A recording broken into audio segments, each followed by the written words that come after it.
Fort Worth just got a signature sign after 20 years of waiting. The FIFA World Cup is turning Sundance Square into a free outdoor watch party for the whole summer. A 90-year-old historic building just got turned into one of the most ambitious restaurant projects in Texas. A $1 billion development is reshaping an entire stretch of the city. Fort Worth in 2026 is not the same city it was 5 years ago. Here are the 10 most exciting things happening right now. I'm Miguel Escobedo, real estate agent covering the entire DFW Metroplex. Fort Worth is one of the most active markets, and I'm in the city every single week. Let's get into the 10 most exciting things happening here in 2026. If any of this has you thinking about relocating to Fort Worth, grab our free DFW relocation guide. Link is in the description. Now let's count them down. Number 10, I'm starting here because it actually matters how the city feels. Fort Worth waited 20 years for a signature city sign, and it's finally here. 9 10-foot steel letters spelling out Fort Worth are now installed on State Highway 121 between the Maxine Street and B Street exits. Native flowers surround the base, and at sunset the lighting makes them glow. If you've driven past it, you already know it hits different. Small things on paper, big deal for the identity of a city that's been quietly becoming one of the best cities in the country. Number 9, the Stockyards is one of Fort Worth's most iconic landmarks, and it just took a step forward towards getting even more iconic. A proposed Texas Longhorn Breeders of America Museum is moving forward on Stockyards Street, the same lot where renderings are already being displayed. The Stockyards is already undergoing a $630 million expansion, adding more retail, chef-driven restaurants, better nightlife, and new hotel projects on the north and east sides. A dedicated Longhorn Museum would be the cultural anchor that completes that picture. Fort Worth has always been Countdown. In 2026, it's leaning into the identity harder than ever and building real infrastructure around it. Number 8, Fort Worth is getting its first HMart, the beloved Korean-inspired grocery chain with a devoted following across the country. HMart is anchoring a 195,000 square foot shopping center in Haltom City at North B Street and Loop 820. The center was 100% leased before it opened. More than 40 tenants, including Korean barbecue, sushi, Vietnamese, Thai, Mexican, and American dining concepts. The northeast side of Fort Worth just got a completely different dining and grocery landscape, and residents in Haltom City, North Richland Hills, and surrounding areas have been waiting for exactly this kind of anchor. Number 7, Beren is one of the most talked restaurant stories in Fort Worth in years. They started in a tiny stall inside a funky town food hall, built enough momentum to earn a cultural map tastemaker award nomination for best restaurant, and they just moved into a brick-and-mortar at 1216 6th Avenue in PS 1200 complex, 4 times greater than their larger original style with a full expanded menu. This is the kind of story Fort Worth's dining scene has been telling more often lately. A concept earns its following before it earns its space. Number 6, Felina opened earlier in 2026, and it's already one of the most buzzed about spots in the city. It comes from Alessandro Salvatore, who was named Fort Worth's Chef of the Year at 2026 Cultural Map Tastemaker Awards alongside with his brother Alfonso. The concept is an Italian cooking that wanders into Latin and Mediterranean territory, reflecting the brothers' background as Texas-born, raised across Mexico, Italy, and Puerto Rico.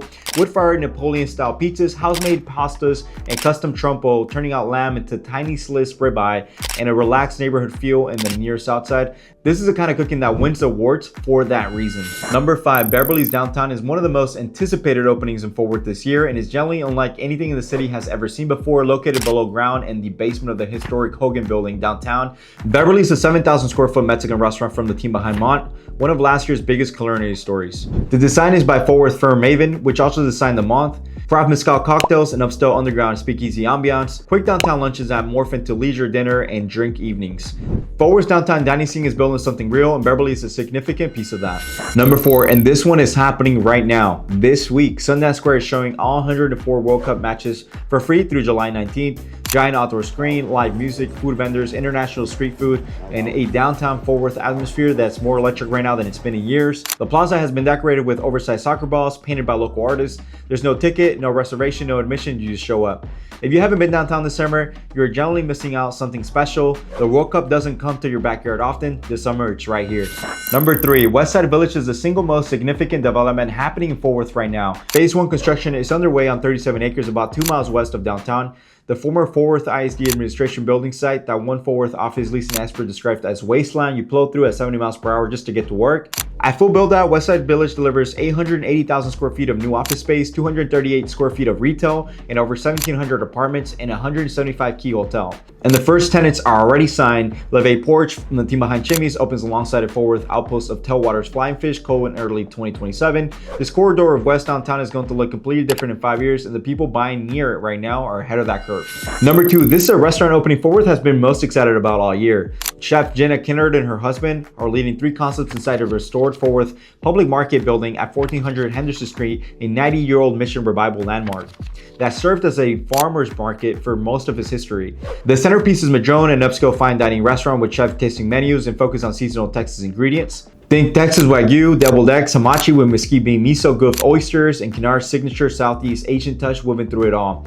Alongside Madrone, the building also houses Willow, an upscale cocktail lounge, and a public market cafe and goods, a community cafe ordering baked goods, coffee, and local products. 3 concepts inside one beautiful historic building. This is mid 2026, which means it's happening right now. Watch this one closely. Number 1 is a pattern that ties all of this together. Fort Worth, Near Southside, Magnolia Avenue downtown, and emerging as west of downtown corridor are all developing their own identities. Beren earned his way from food hall stall to a full restaurant. Alessandro Salvatore won Chef of the Year, immediately opening Felina. Beverly is bringing an underground luxury to a historic basement downtown. Madrone is restoring a 90-year-old landmark and filling it with world-class food. The forward dining and lifestyle scene in 2026 is not the same it was 5 years ago. It's not trying to be Dallas, it's building something distinctly Fort Worth, rooted in Texas, elevated in execution, and more confident than it's ever been. For anyone thinking about relocating here, this is what a city looks like right before it gets discovered by the rest of the country. 10 things, and they all point to the same conclusion. Fort Worth is in the middle of a real moment. If you're thinking about buying here or relocating to this area, reach out to me directly. I work this market every week, and I'll give you an honest picture of where to position yourself. Link is in the description for a free DFW relocation guide. Subscribe for more Fort Worth content. Drop a comment of which one surprised you the most. I'll see you in the next one.